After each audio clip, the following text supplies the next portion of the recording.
מה אם אני אגיד לכם שקופסאות אוכל יפניות, בנטו, לא מחביאות בתוכן רק אוכל ממש טעים שמפוסל לפי דמויות? מה אם אני אגיד לכם שהוא מחביא בתוכו איזושהי אמת די קשה על התרבות והמשפחה היפנית? תסתכלו על הבנטו הזה למשל. כמה מנות יש פה? 1, 2, 3, 4, 5, 6, 7? זה כמות מטורפת, כמה זמן לוקח לכם להכין את זה?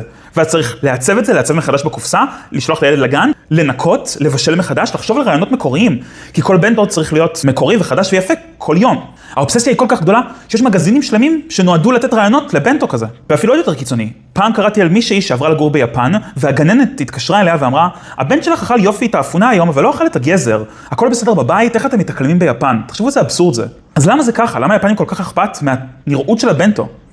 אז בחברה כמו ישראל, שבה אנחנו מאוד מאוד ישירים, אנחנו יכולים לשאול מה קורה בבית מאוד בקלות. מה שלום הילד, איך הוא מרגיש, איך הולך לו בבית ספר, מה שלום העבודה של אבא.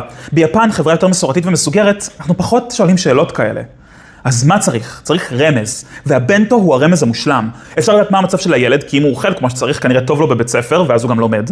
אפשר לדעת מה המצב של האבא, כי אם הבנטו יפה, כנראה יש בו מוצרים איכותיים, והאבא מרוויח יפה. אבל יותר מהכל אפשר לדעת מה המצב של האמא. האם היא אמא טובה? האם היא משקיעה כמו שצריך? האם היא מוכנה להקריב שעות על שעות כל יום, כדי שלילדים שלה יהיה את האוכל המושלם בגן? המשטור הזה הוא לא שייך רק למורים ולבתי ספר. האימהות בעצמן שואלות אחת את השנייה, מה הכנת, מה את חושבת להכין, איך נתמודד עם הילדים? גם שיחה ירה אצל הילדים. וככה, דבר פשוט כמו אסתטיקה של אוכל, שדבר שקיים בכל תרבות, מביא למשטור של נשים בשאיפה להיות אישה ואימא אידיאלית.